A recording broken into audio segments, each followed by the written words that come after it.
Ayan, good evening sa aking mga followers and subscriber ng Facebook, YouTube, and TikTok. Ayan, magandang gabi po. Oo.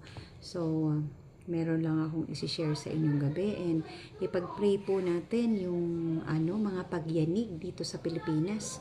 Ayan, so marami pong dinaan ng sunod-sunod na yanig ang Pilipinas. Sabi nga the Philippines is shaking. Ayan, so pinagpipray natin ng Luzon, Visayas at Mindanao kasi as you can see po, nung last week, ang dinaanan ng lindol ay ang Baguio. Ayan, yung Luzon na 4.8 magnitude.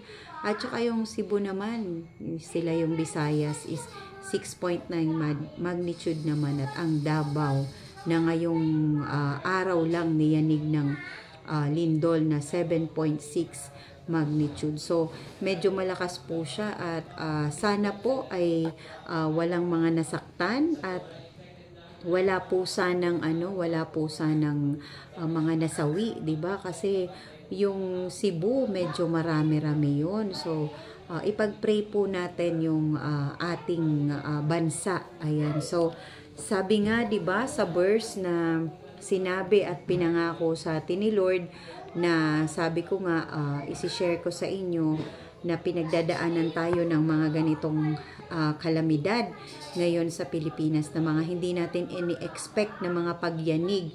So, syempre yung mga karatig bayan nakaranas din po ng paglindol or pagyanig. Ayan. Sabi ni Lord sa Psalm 46:1 verse 2 is God is our refuge and our strength, an ever-present help in trouble. Therefore, we will not fear, though the earth give away, and the mountains fall into the heart of the sea.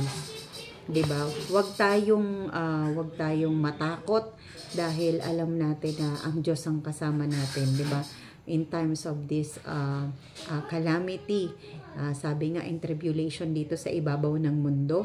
So, sabi nga sa Isaiah 41 verse 10 and Psalm 57:1 also offer assurance. Diba? Nagbibigay din ng assurance si Psalm 41 verse 10. Ayan. Sabi ni Isaiah, so do not fear, for I am with you. Do not dismay, for I am your God. I will strengthen you and help you. I will uphold you with my righteous right hand. This is a verse, direct promise of God's support, strength, and presence during this time of distress. Ayan. So, ito yung mga kailangan nating panghawakan, lalong-lalo na sa dumadaan na mga unexpected na mga lindol. Di ba nakakatakot? Yung biglang nasa opisina kayo, nasa school yung ating mga anak. So, nakakatakot po yun, lalo-lalo na sa ating mga magulang na hindi natin alam na yung ating mga anak ay safe ba sila doon sa kanilang school dahil biglang lumindol. Ayan, nakakatakot po lalo na yung aftershock. Pero sabi nga, surrender all your worries to God kasi sabi nga hindi kita iiwanan o hindi kita pababayaan. Kaya manalig lang po tayo at lagi nating panghawakan yung kanyang mga pangako at mga salita. Dahil kahit kailan ay totoo at faithful si Lord sa kaniyang mga pangako sa atin.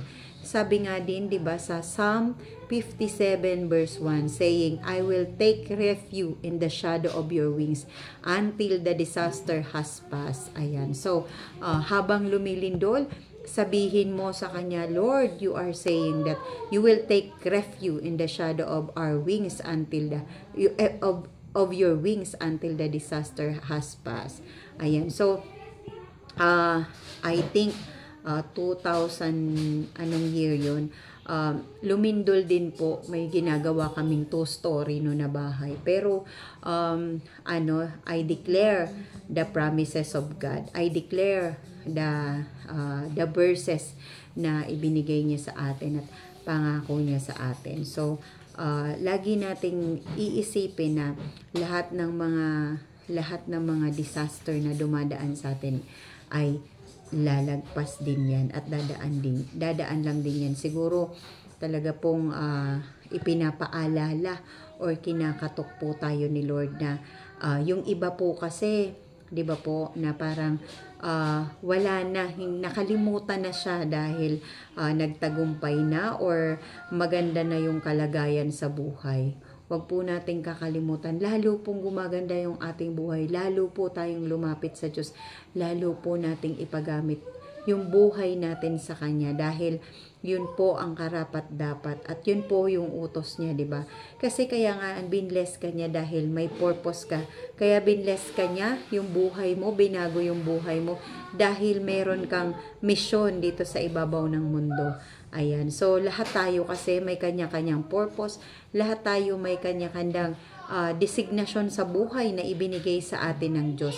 Kaya po, huwag tayong magsawa na mag-pray, 'di ba? Pray without ceasing dahil hindi natin talaga alam, 'di ba? Hindi natin alam, si Lord lang ang nakakaalam kung ano ang mangyayari dito sa ibabaw ng mundo, kung anong mangyayari na sa atin, 'di ba? Kasi hindi natin alam, si Lord lang ang may hawak ng buhay natin. Kaya nga lagi kong nire-remind yung aking mga followers, yung aking mga subscriber, ano man ang sitwasyon mo sa buhay, maganda man yung sitwasyon mo sa buhay, huwag kang magyayabang, magpakumbaba ka po at palagi nating alalahanin na in a blink of an eye, pwedeng kunin sa iyo ni Lord ang lahat. Kaya po, palagi lang po tayong maging mapagkumbaba sa lahat ng oras at sa lahat ng panahon. 'Di ba?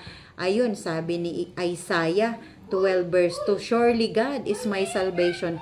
I will trust and not be afraid. The Lord himself is my strength and my defense. He has become my salvation. Okay? 'Di ba? Yun yung talagang nag-trust ka talaga sa Lord. Ayan. So, ayun, sabi niya, kaya patuloy natin pong panghawakan ang pangako ni Lord. Ayan. So, sabi niya, ganun din, sinabi ni James 1 verse 2 and 4, consider it pure joy, my brothers and sisters, whenever you face trial of many kinds, because you know that the testing of your faith produces perseverance. Let perseverance finish its work so that you may be mature and complete, not lacking anything. These passages reframe trials not just as calamities, but as opportunity for the faith to be strengthened and proven. Ayan. So, 'di ba, napakaganda nung pangako ni Lord sa atin doon sa James 1 verse 2, 'di ba? Kaya sabi nga, hindi lang 'yun pangkalimidad, hindi lang kundi pang personal din. Yung faith, tinitest tayo sa faith ni Lord. Ako pa ba yung tatawagin mo, 'di ba? Kahit matagumpay ka na, ako pa din, or tinatawag mo lang ako dahil may mga ganitong sitwasyon, dahil may lindol, dahil may bagyo, dahil may sakit ka, kaya tumatawag ka sa akin. Dapat po hindi ganon. Every day, sabi nga, kahit matagumpay ka na, kahit nasa ang estado ka na ng buhay mo, dapat po ay si Lord pa din ang palagi nating tawagin at panghawakan ang kanyang mga salita at ang kanyang mga pangako. 'Di ba? So ngayon po, we pray for Davao po na niyanig ng lindol na 7.6 magnitude. Nawa po ay safe sila at sana po ay walang anumang nasaktan. Panghawakan niyo po palagi ang pangako ni Lord dahil po kailanman hindi niya tayo iiwanan at di niya tayo pababayaan. God is always with us. Ayan. So, marami pong salamat. Naway itong mga verses na to ay mapanghawakan nyo at palagi nyong i-remind saan man kayo magpunta. Matagumpay ka man, mayaman ka man, kilala ka man dito sa ibabaw ng mundo, sikat ka man, kailangan po natin ng Diyos. Ano po tayo, surrender our life to Jesus. Ayan. I-surrender na po natin yung buhay natin sa Diyos. Kasi sa mga panahon ngayon, siya lang po ang maaasahan natin. Siya lang po ang masasandala natin, di ba? Kami po, yung buhay namin isinurrender at isinukulang namin sa Diyos. And everything fall into place, di ba? Surrender all to Him. Surrender your worries all to God. Dumadaan man tayo sa mga ganyan, lindol, bagyo.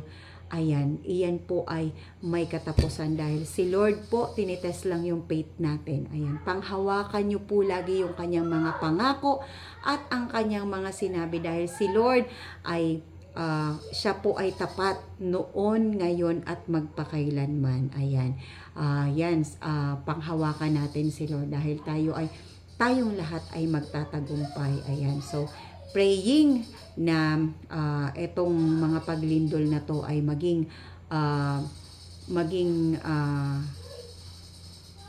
bukas yung mga mata natin na talagang ang Diyos ang kailangan natin sa buhay natin, sa pamilya natin. Ayan. So, ang pera, ang kasikatan, ang karangyaan, ito ay pansamantala lang po.